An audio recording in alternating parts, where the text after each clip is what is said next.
નમસ્કાર મિત્રો, job Sarita YouTube channel પર આપ સૌનું ફરીવાર એક નવા વિડીયોમાં હાર્દિક સ્વાગત છે। મિત્રો, આજે આપણે વિડીયોમાં જોવાના છીએ રેલવે દ્વારા જે ટીટીઈની નવી ભરતીની જાહેરાત કરવામાં આવી છે તેના વિશે। મિત્રો, આ ભરતીમાં એજ્યુકેશન ક્વોલિફિકેશન છે તે 12 પાસ માંગવામાં આવ્યું છે। ટોટલ જગ્યાઓની વાત કરીએ તો 11,500 જગ્યાઓ પર ભરતી થવાની છે। આ ભરતી માટે ભાઈઓ અને બહેનો બધા એપ્લાય કરી શકે છે જેમની ઉંમર 18 વર્ષથી લઈને 33 વર્ષ સુધીની હોય।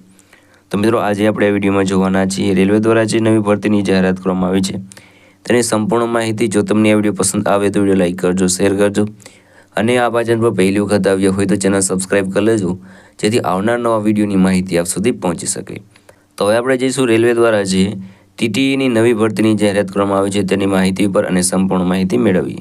તો મિત્રો, આપણે આવી ગયા છીએ રેલવે દ્વારા જે નવી ભરતીની જાહેરાત કરવામાં આવી છે તેની ડિટેલ ઉપર। એ વેકેન્સીનું નામ છે રેલવે ન્યૂ વેકેન્સી 2026। ઓર્ગેનાઇઝેશનનું નામ છે રેલવે રિક્વાયરમેન્ટ બોર્ડ એટલે કે આરઆરબી દ્વારા ભરતી છે તે બહાર પાડવામાં આવી છે। પોસ્ટ નેમની વાત કરીએ તો ટ્રાવેલિંગ ટિકિટ એક્ઝામિનર એટલે કે ટીટીઈની પોસ્ટ માટેની ભરતી જાહેરાત કરવામાં આવી છે। ટોટલ જગ્યાઓની વાત કરીએ તો 11,500 જગ્યાઓ ભરતી થશે। આ ભરતી માટે એપ્લાય તમારે ઓનલાઈન કરવાનું રહેશે। ઓકે, અને એપ્લાય કોણ એપ્લાય કરી શકે છે તો ઓલ ઇન્ડિયાના મેલ અને ફિમેલ બધા ભરતી માટે એપ્લાય કરી શકે છે અને સેલરી મેળવી શકે છે 21,000થી લઈને 81,000ની આસપાસ સુધી। એજ લિમિટની વાત કરીએ તો મિનિમમ તમારા 18 વર્ષે પૂર્ણ થઈ ગયેલા હોવા જોઈએ અને 33 વર્ષની ઉંમર સુધી તમે આ ભરતી માટે એપ્લાય કરી શકો છો।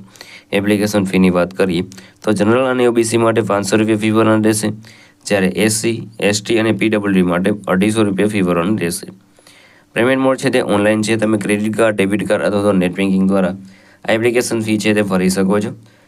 સિલેક્શન પ્રોસેસની વાત કરીએ તો રાઇટન એક્ઝામ જેમાં સીબીટી લેવામાં આવશે, ત્યારબાદ ટાઈપિંગ ટેસ્ટ, ડોક્યુમેન્ટ વેરિફિકેશન દ્વારા તમારું જોબ સિલેક્શન થશે। એજ્યુકેશન ક્વોલિફિકેશનની વાત કરીએ તો 12 પાસ ગ્રેજ્યુએટ જે પણ તમારી પાસે હોય તો તમે આ ભરતી માટે એપ્લાય કરી શકો છો। અગત્યના ડોક્યુમેન્ટની વાત કરીએ તો passport size photograph, signature, Aadhaar card, education certificate, caste certificate અને એજ પ્રૂફ આલા ડોક્યુમેન્ટ તમારી પાસે કમ્પલસરી હોવા જોઈએ। વધારે માહિતી માટે તમારું ઓફિશિયલ નોટિફિકેશન છે ડાઉનલોડ કરીને તેમાં તમારે માહિતી મેળવી લેવાની રહેશે।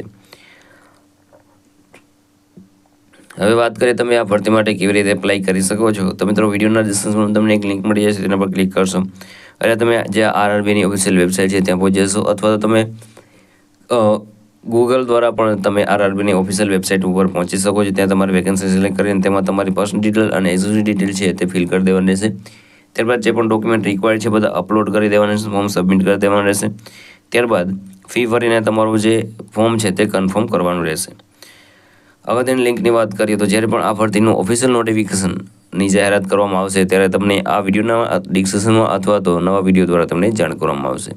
તો મિત્રો, આ હતું આજનું નોટિફિકેશન। જો તમને આ વિડીયો પસંદ આવે તો વિડીયો લાઈક કરજો, શેર કરજો અને આ ચેનલ પર પહેલી વખત આવ્યા હોય તો ચેનલ સબસ્ક્રાઈબ કરી લેજો જેથી આવનાર નવા વિડીયોની માહિતી આપ સુધી પહોંચી શકે। તો આ સાથે આજનો વિડીયો પૂરો કરું છું। મળીએ નવા વિડીયોમાં નવી ભરતી સાથે। જય હિન્દ, જય ભારત।